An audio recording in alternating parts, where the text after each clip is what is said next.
Revenge is an ugly word, but for some it is the only chance of healing. This is a story of retribution that lasted for 30 years. Munich, 1972. Millions of viewers around the world tune in to watch the start of the 17th Olympic Games.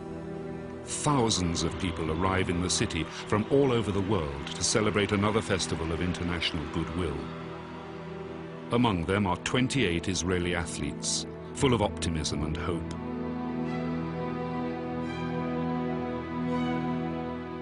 But the Olympics of 1972 will be remembered for something quite different.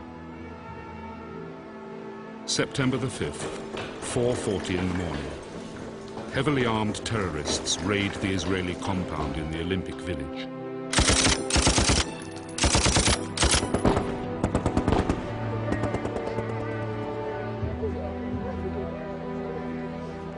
Eleven Israeli athletes are killed. Prime Minister Golda Meir informs Parliament of the tragedy.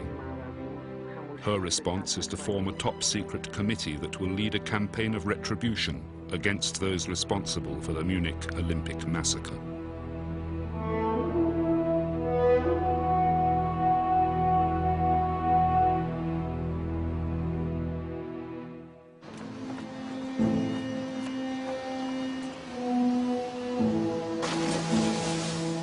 In the early months of 1972, preparations for the Games were in full swing.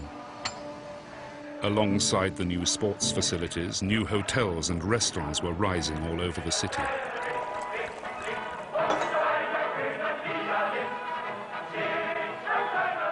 Elsewhere, other preparations were also in hand.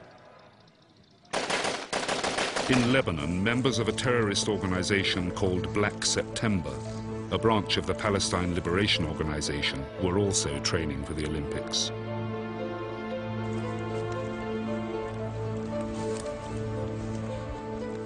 The Palestinians had applied to take part in the Games, but because they are not a sovereign state, the letters were never returned. Determined that their voice should be heard, Palestinians decided to contribute in another way.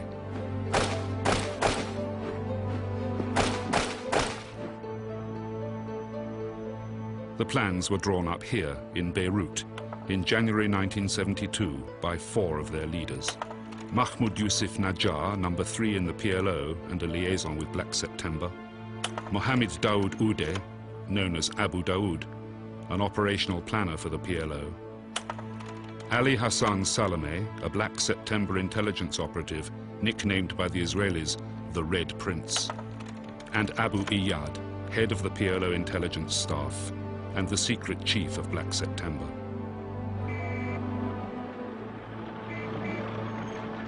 What they planned is to be seen live by the entire world. At the time, they did not expect it to end in the way that it did. Eric Rouleau is a writer and journalist who knew Abu Iyad well. Yes, this is a book which I wrote with Abu Iyad. The book, My Home, My Land, which they wrote together, describes what went on behind the scenes. The Palestinians were humiliated. The Palestinians were desperate. I think that Black September was one of a means of keeping up the morale of the Palestinian militants. And making such a big operation like Munich would give the PLO, would give the Palestinians some kind of respect for what they're doing. The whole world also would discover that the Palestinians are still there, they have to deal with them. They were hoping to succeed. They were not going to harm the athletes, they were going to take them to Algiers. It would be a big success for the PLO.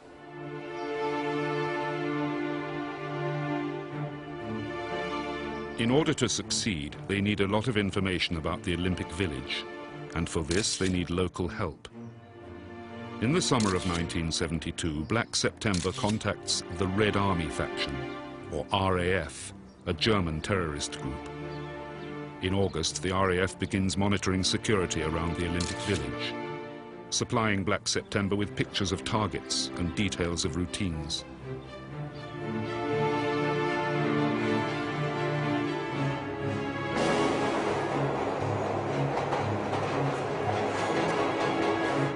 Willy Voss, a former neo-Nazi, was an RAF activist at the time.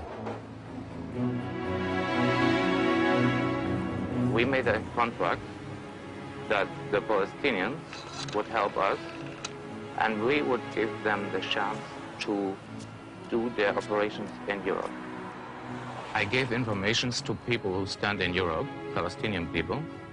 I took informations, I gave money, I took money, I brought weapons, and everything an organization like that needs.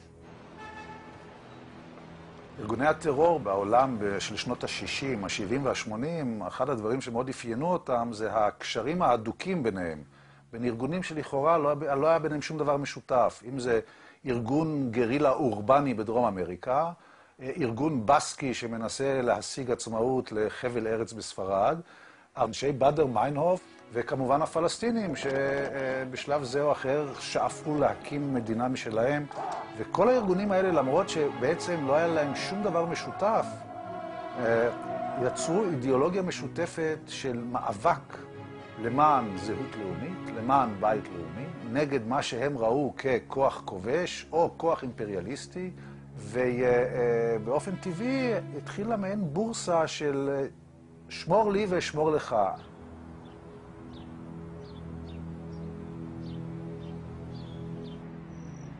September the 5th. Black September strikes.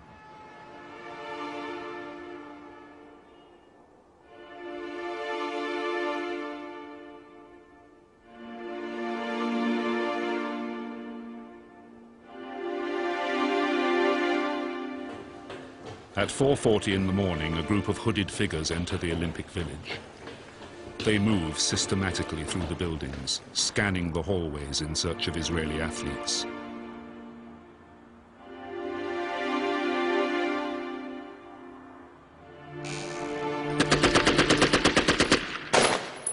By dawn, Black September's agents have captured 9 Israelis, killing one at the break-in and another as he tries to fight back.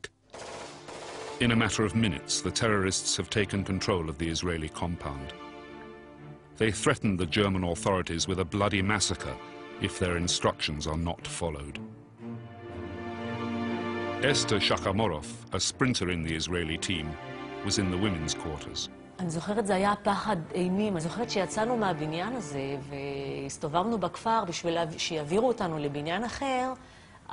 ככה הסתכלנו כל הזמן, אמרנו אולי בכל מקום מחכים לנו מחבלים. הייתה הרגשה של פחד וגם כן חוסר ודאות.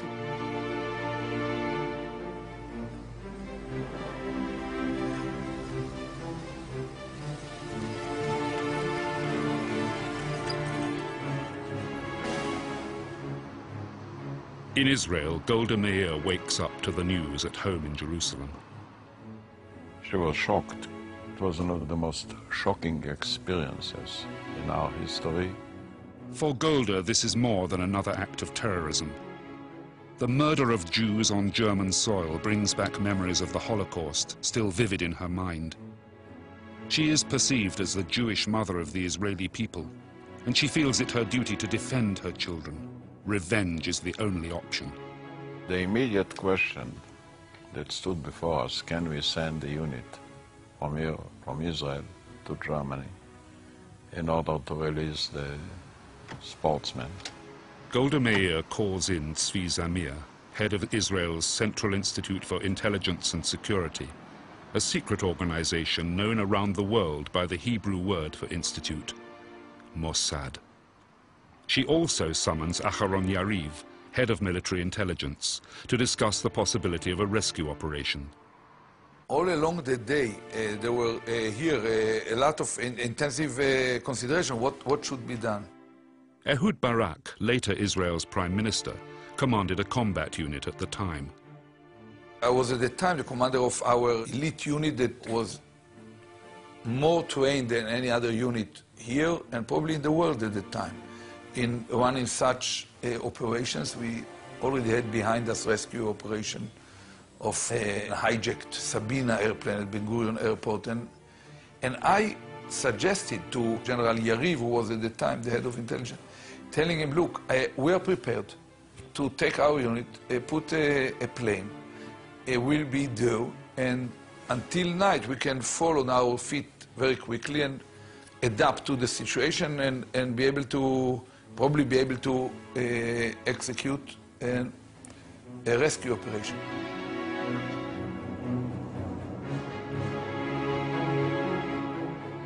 We sent the head of our Mossad to Germany to check the possibilities. The Germans thought that they can handle it. והמטרה של צביקה זמיר הייתה, בין היתר, מעבר לנוכחות ולבדוק מה קורה, לשכנע את הגרמנים, את הממשלה, את ראשי הצבא, שאנחנו נבוא לבצע את זה. היינו כבר בכוננות כאן, היינו באיקון לנסוע לשם. At 2:30 that afternoon, Mossad chief Tzvi Zamir lands in Munich and is immediately taken to Knollestrasse, where the hostages are held. He comes with a message from Golda Meir, who offers help to the Germans. As the media gather outside the building, the terrorists issue their demands. They provide a typewritten list of 234 Palestinian and German prisoners to be released. Among them Ulrike Meinhof and Andreas Bader, founders and leaders of the notorious Bader-Meinhof gang.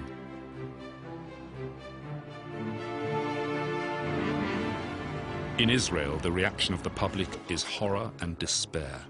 The entire country tunes in to events in Munich as they unfold. The Germans are not ready to accept Israeli assistance. Zamir reports this to Golda Meir. This is the original coded letter that he sent her on September the 5th. But Golda refuses to negotiate with terrorists. She will accept nothing but total surrender. By late evening, the terrorists demand to be taken to the airport with their hostages. This gives the Germans a chance to launch a rescue operation. לא הייתה להם יחידה ללוחמה בטרור. זה היה אוסף של שוטרים שהלכו לבצע מבצע, שאין להם שום מוטיבציה לבצע את זה, לא רצון להסתכן, וגם לא את הידע. לא צליפה ולא פריצה, שום ידע, שוטרים. כך היום קבוצה שוטרים יכולים לבצע מבצע מיוחד. זה מקצוע.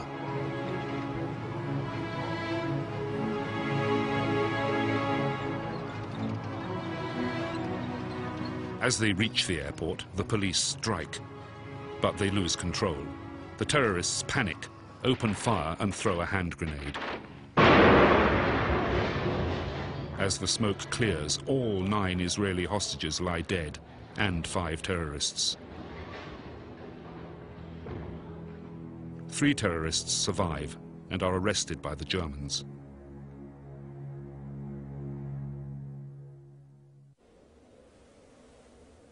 The world reacts with horror to this act of barbarism. There is a move to cancel the games, but this is widely seen as conceding victory to the terrorists.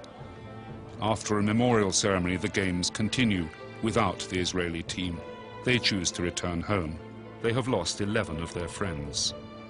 Esther Shachamarov has lost her personal trainer. לאבד פתאום בן אדם כזה, ופתאום אתה חוזר באווירון, הוא הביא אותך לשם. זאת אומרת, אנחנו באנו ביחד, ואני יושבת באווירון, ואני יודעת שהוא למטה בארון.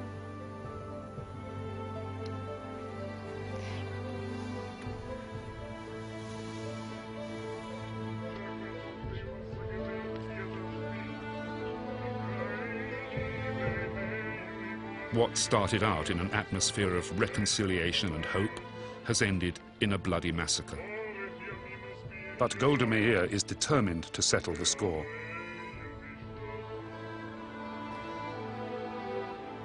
As the nation mourns, Golda Meir assembles the heads of Israel's intelligence to form a top-secret team whose mission will be to terrorize the terrorists.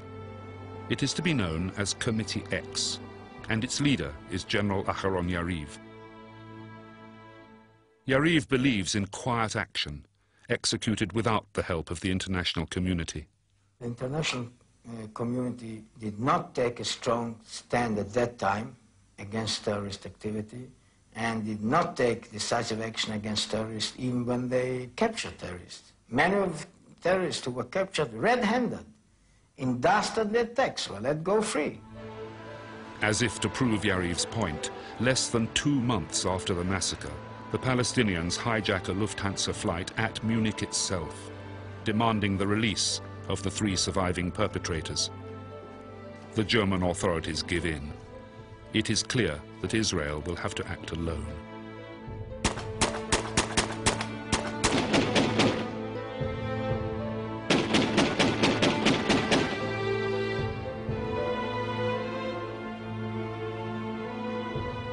Under Committee X, Mossad sets up a special unit of agents that will hunt down and kill every person involved in the Munich attack, one by one. הטראומה הייתה כל כך גדולה, שנוצר כאן אבסורד. מדינת ישראל שביטלה את עונש המוות, אין עונש מוות בחוק הישראלי מלבד לנאצים ומשתפי פעולה עם הנאצים.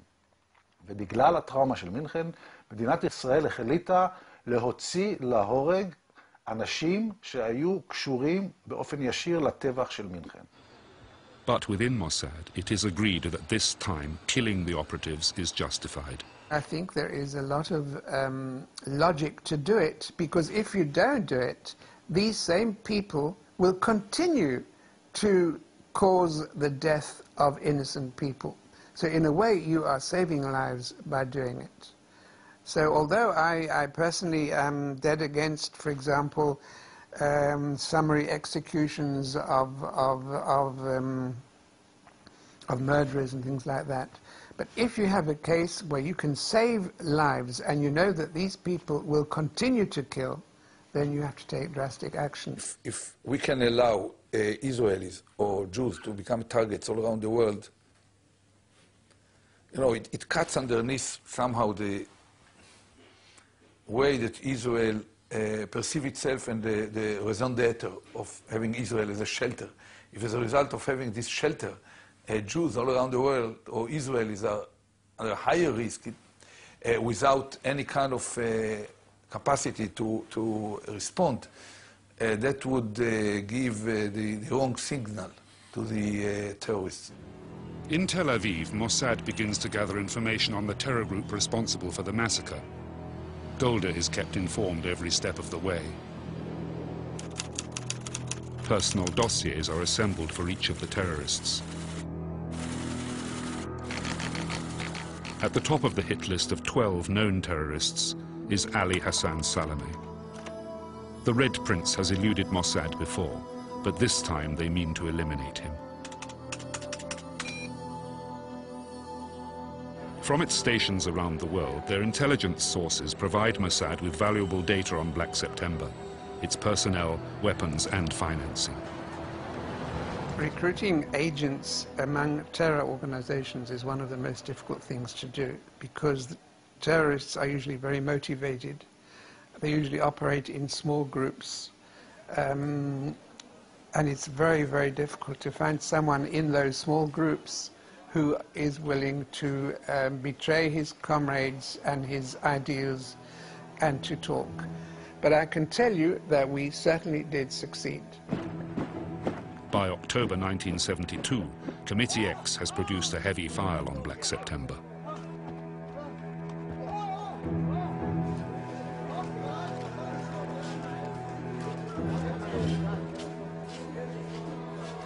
Black September was born in Jordan in 1970.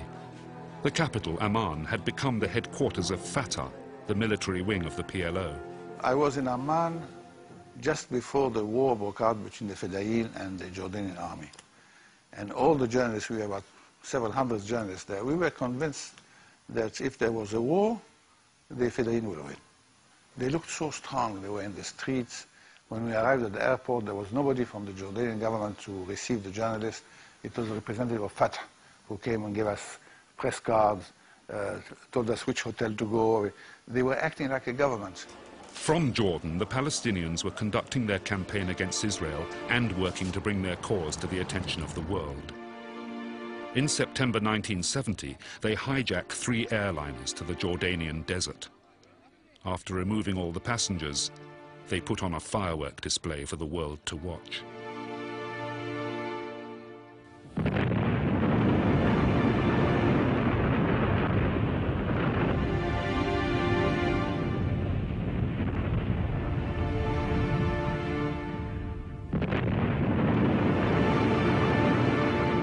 For King Hussein of Jordan, this is a step too far. Well, actually, the hijackings, as far as I was concerned, were the straw that broke the camel's back. Something had to be done. And the humiliation of having aircraft flown into the country and innocent passengers being whisked away to various parts of the country and being unable to do anything about it, and subsequently having this aircraft blown up was something that questioned whether Jordan really existed or whether it didn't. Hussein's army launches all-out war on Jordan's refugee camps. A bloodbath follows as thousands of Palestinians are killed and tens of thousands are wounded. Many of the Palestinians are expelled, forced to relocate to run-down camps in South Lebanon. The PLO changes its address to Beirut. From the ashes of the burning camps, a new and vicious terror group is born to live under the PLO's umbrella. In commemoration of the recent tragic events, it will be called Black September.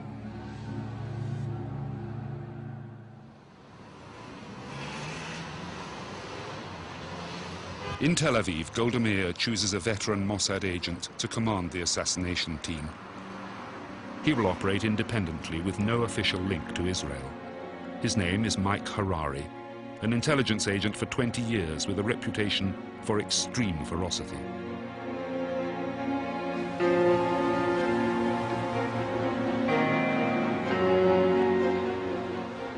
Mike Harari chooses Paris as his headquarters, settling there under the alias of French businessman Edouard Lasky.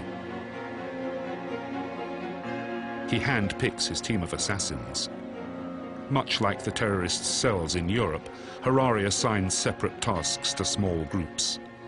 They will act independently. מייק הררי קיבל הוראה, אתה תקבל רשימה של אנשים שהיו אחראים ישירות לטבח במינכן, ואתה תדאג לכך שהם לא ימותו מוות טבעי. וזאת בהחלט, זה רגע מאוד מכריע, לא רק בתולדות מדינת ישראל, אלא גם בתולדות הטרור הבינלאומי. מכיוון זאת פעם ראשונה שמדינה סוברנית בעצם נטלה על עצמה לפעול על פי אותו קנה מידה ובאותם כלים של ארגוני הטרור, ובעצם, אם אפשר לומר, לפעול כארגון מאפיה. אתה בא לחסל אותי, אני אחסל אותך.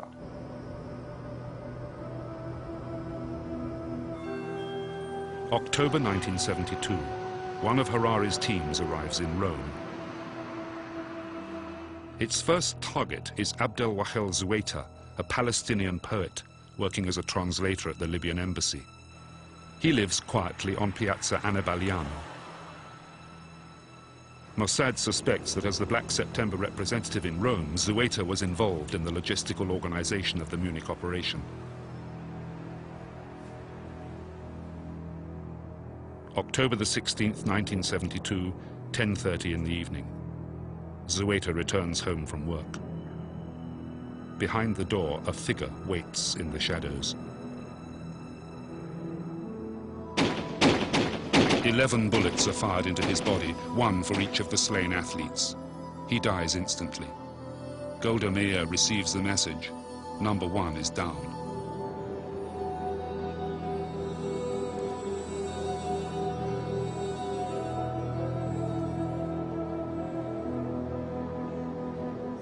The Italian police find the shells to be from a Beretta pistol, the weapon of choice of Mossad agents, the gun which will become their calling card.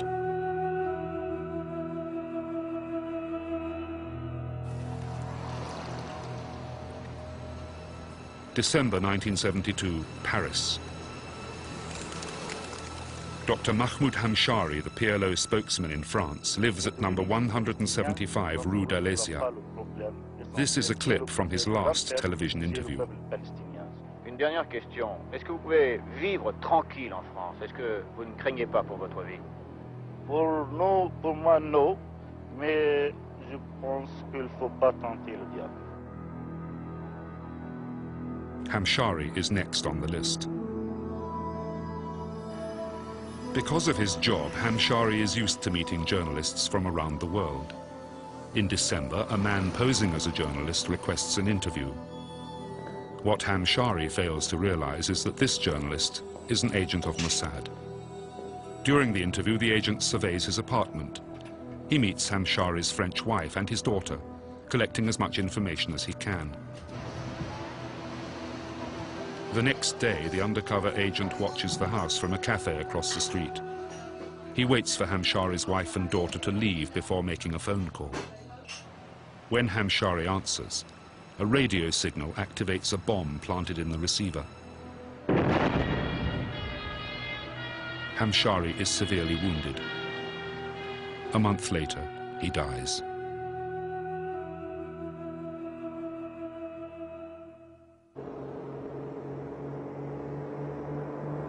Three weeks later, Harari sends another team to Nicosia, Cyprus. Hussein Abd al-Khir, the PLO's major contact with the Soviets, is next on the list. Golda needs to make it clear that her revenge will reach the perpetrators, wherever they may try to hide. At 10 o'clock in the evening, he returns to his hotel room after a meeting at the Russian embassy. As he lies down on his bed, a pressure bomb planted underneath it kills him instantly. Al-Khir is buried in Cyprus.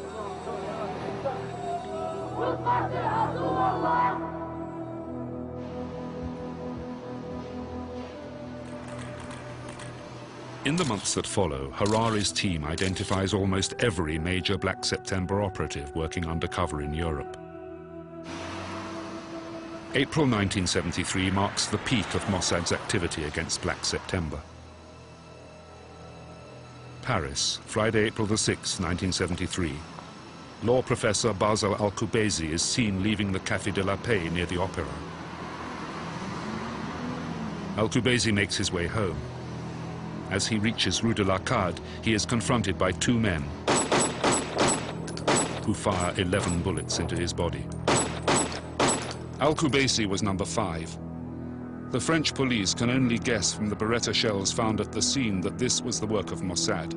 But on Golda's instructions, Israel denies any involvement in any of the killings. The world knew it was Mossad. So did Black September. The continuing killings put each and every member on their guard. In Beirut, Abu Iyad, the mastermind of the Munich operation, revealed his feelings to Eric Rouleau. We spent many nights talking. I suspected that she was in one way or another involved in Black September, but I didn't know that she was the head of it.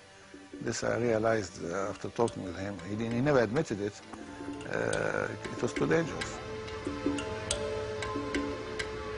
Since the Munich operation, he was living in fear. He told me so. Retribution on European soil is not enough. Prime Minister Golda Meir orders Committee X to pursue everyone on the list, including those who are hiding in enemy countries. המוסד, על אדמת אירופה, חיסל כל מחבל, כל מפקד. חיסולים ברומא ובפריז. זה חיסולים של חוליות מבצעיות שהמוסד ביצע והרג אותם. ואז מתברר שיש מידע של ראשי המחבלים, של הסגן של יאסר ערפאת, של יוסף נג'אר, שהוא מפקד בכיר, ושהוא גם מהמתכננים של הפעולה במינכן. ברור לגמרי, צריך לחסל אותו. עכשיו, המוסד בארץ יעד, יותר קשה לו לבצע מאשר אדמת אירופה. לכן הוחלט שעושים גם מבצע משולב למעשה, משותף. המודיעין מגיע מהמוסד, יסיר אותנו המוסד, ואנחנו נבצע את המשימה. I was then the commander of an elite commando unit. We briefed the Mossad people about what kind of information might be needed in order to decide whether an operation to be carried out by us is possible. And we said that it will be almost impossible to plan a decisive, very short attack if we cannot learn a little bit about the structure, the internal structure of these apartments. And it ended up that we were given the almost full plan of the building, from the basement to the top floors, with the internal arrangements that were found to be quite accurate of what's going within the apartments, and some more information about the routines. On April the 10th, they all meet in Golda's office to lay the plan before her. With her approval, the operation will proceed.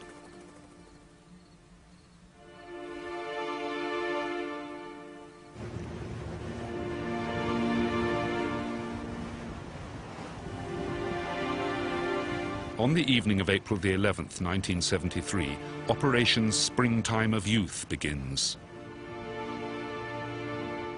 Supported by the Navy, a special commando unit makes its way towards the shores of Lebanon.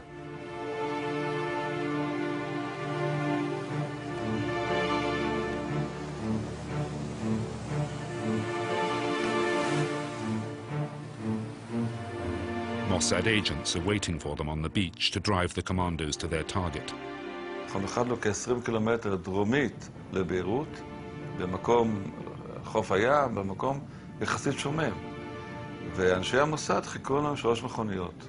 עכשיו, אנחנו התחפשנו לחלק לגברים תיירים וחלק לנשים. אני בסך הכל 14 לוחמים בסך הכל, אהוד ברק מפקד הכוח הזה. אני תייר לצורך העניין, אהוד ברק בת זוג שלי, מחופש לאישה, היה לו בייבי פייס.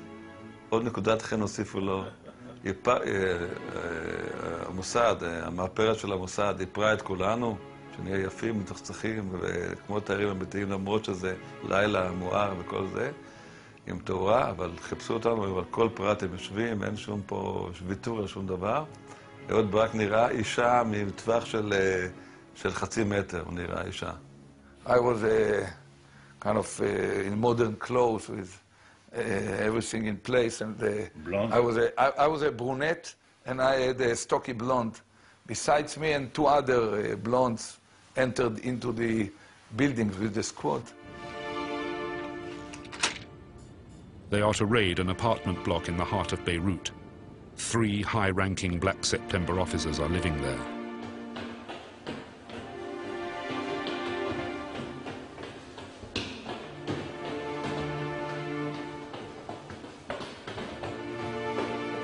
The commandos raid the building, killing the 3 members of Black September.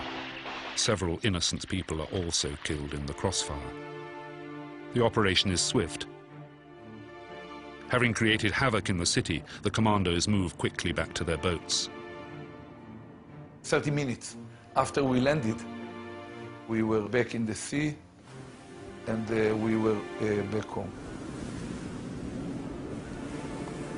They came back home. I couldn't tell my wife, then wife at the time, what exactly I'm going to do that night. And I fell asleep just before dawn in our bed. She woke up in the morning and saw a little bag near the bed with woman dress, which were not hers. Then she came closer, she could see still remnants of lipstick and mascara and the blue under the eyes. You can imagine what passed in her mind. The raid is a massive blow to Black September. It causes the death of Mohammed Yusuf Najjar, number 3 in the PLO, Black September's leader, Kemal Adwan, and Kamal Nasser, a spokesman for the PLO. Yasser Arafat demands that the world condemn the action.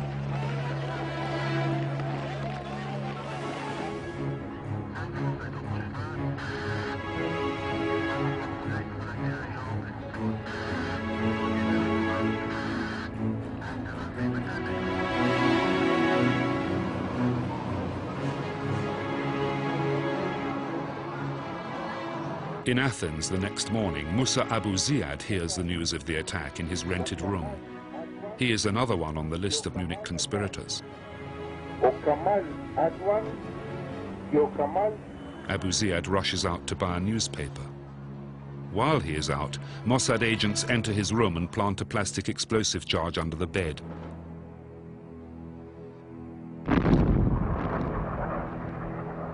Minutes later, Abu Ziyad is killed.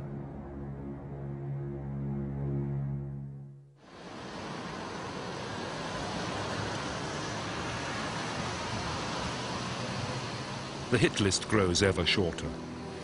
With the elimination of the Beirut headquarters, Ali Hassan Salameh, the Red Prince, moves up in the rankings of the PLO. For Harari, catching Salome becomes a top priority.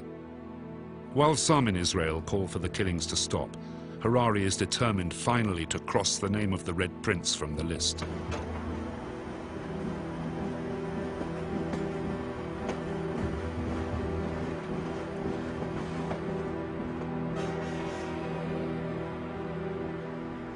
Norway, July 1973.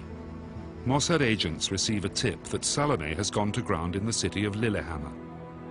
Harari travels to Norway to command the operation himself. He has two teams, one of logistical planners and the hit team.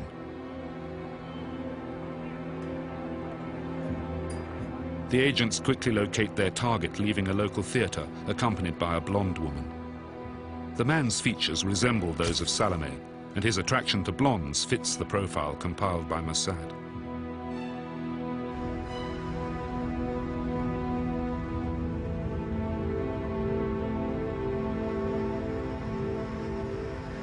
The assassins follow the couple as they travel home. They ambush their victim, shooting him at close range, only to discover that they have killed the wrong man. Ahmed Boucheki, a Moroccan waiter whose only crime is to resemble Salome, is shot dead in broad daylight in front of his pregnant Norwegian wife. Harari and the assassin just manage to escape. The Norwegian police arrest 6 Mossad operatives connected with the shooting.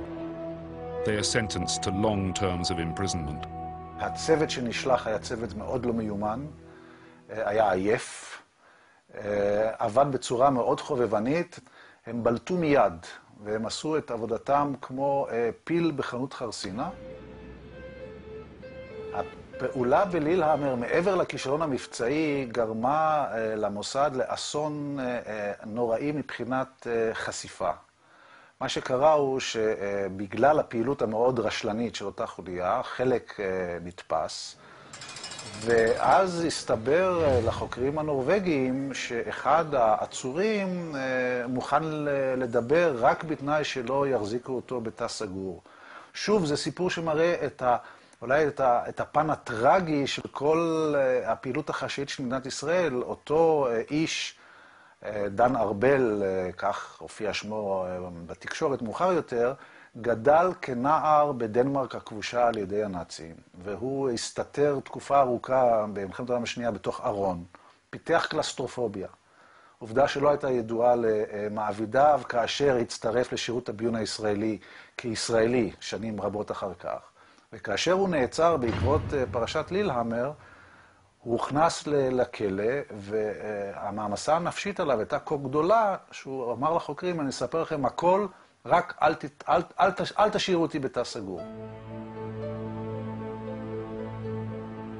The failure exposes Mossad's actions in Europe. Golda Meir immediately recalls Harari to Israel. The operational disaster in Norway sends shockwaves through the international community, placing Israel in an extremely tight spot. התקלה של לילהמר גרמה לעצירה, כי א' נחשפנו, הם נתפסו, היה משפט, המשפט הזה והעובדה שישראל מבצעת מבצעים מאדמת אירופה, והיה ברור לכולם שמה שבוצע עד אז, זה לא בין מחבלים ובין כנופיות ובין ארגונים, אלא היה ברור מי מבצע את זה. Golda calls her Mossad agents home, not just from Europe, but from other countries as well. The pace of assassinations is slowed down. Mossad cannot survive another fiasco.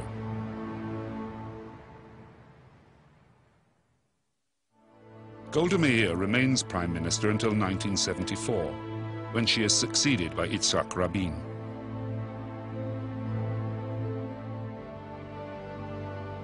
On December the 8th, 1978, Golda Meir dies. Thousands come to pay their last respects to their Jewish mother. But despite her departure, her legacy of revenge lives on. Her successors will not rest until Golda's list is completed.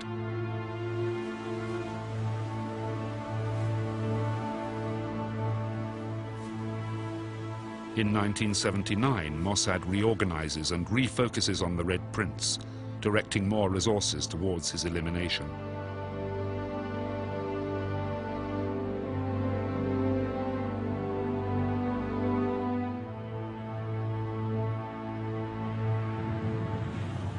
Ali Hassan Salameh has evaded the Israeli secret agents in Europe for years.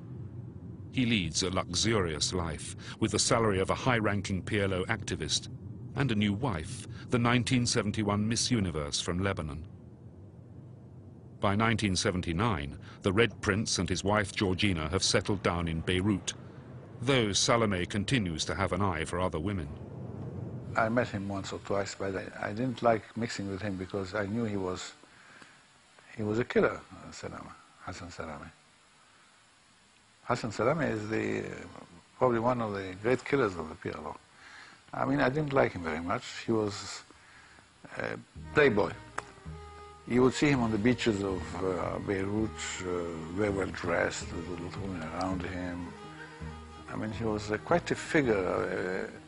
His lifestyle made him antipathique, made him not likable by the Palestinians who were living a hard life. And he had a lot of money. Nobody knew where money was coming from. He was spending in cabarets. Some say the money comes from America. Salameh has very good relations with the CIA. He might be their top agent in Lebanon. This relationship enables Salameh to boost the Palestinian cause and to promote Arafat in the international arena. It seems that he was very smart and that he was having an excellent relationship with the CIA, probably giving them things which they wanted. I mean, he knew how to deal with them. And the Israelis were frightened of this because they were afraid that he would turn the Americans on the side of the Palestinians. That was the real reason why they hated him. עלי חסן סלמה, בגלל שהוא היה ראש מפקד ספטמבר השחור, בגלל הטראומה הנמשכת של טבח מינכן, הוחלט בביון הישראלי שלמרות השנים הרבות שעברו, הוא טסט קייס. כלומר, פה יש עניין ליוקרה הישראלית. אם חיסלו את כל סגניו, את כל העוזרים שלו, עד האחרון האפסנאים, אין שום סיבה שלא לרוצץ את ראשו של הנחש. Israeli intelligence, aware of his weakness for women, sets a honey trap. Erica Chambers, an agent sent by Mossad, meets Salameh as if by chance. She is an attractive woman and he is immediately smitten. They have a passionate affair, during which Chambers closely observes Salameh and reports on his daily routine.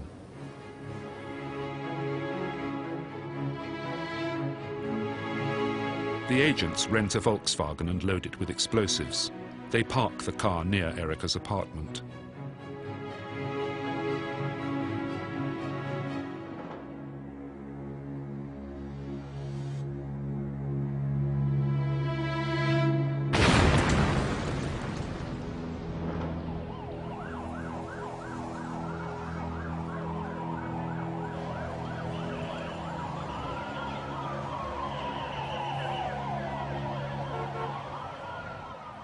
Ali Hassan Salama, Abu Hassan, was martyred on the path of the revolution and liberation. At 4 p.m. Monday, January 22nd, together with 4 of his escorts, due to a remote detonated explosive charge. The Red Prince, one of the key planners of the Munich massacre, is dead. The Central Committee of Fatah and the PLO, while notifying the martyrdom of the militant leader Abu Hassan, in charge of the Special Operation Branch, which used to hit and chase the Zionist enemy wherever they were, affirms that the murderers will not escape the punishment of the revolution.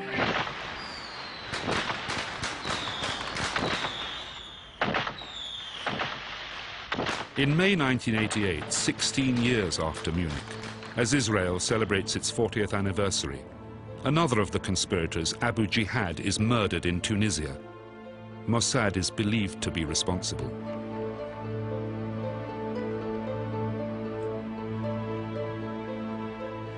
No one knows how many names were on the list compiled by Committee X, but the assassinations continued into the 90s. Today, more than 3 decades after the Munich massacre, Most of the terrorists involved in the attack have been killed by Mossad. Golda has kept her promise. In fact, she kept her word, with two exceptions, I would say. Abu Daoud, who actually said that he was in it. Abu Daoud lives quite normally in Amman. He travels, and the Israelis never tried to kill him. Why? I don't know. And Abu Iyad, I'm sure that the Israelis knew that Abu Iyad was the head of Black September. I can't imagine that I was the only one to suspect it. They never tried to kill him. Abu Iyad, the head of Black September and the mastermind behind the Munich attack, was later murdered in Tunisia by his Palestinian opponent, Abu Nidal. Abu Daoud lives on as the only survivor of Golda's revenge.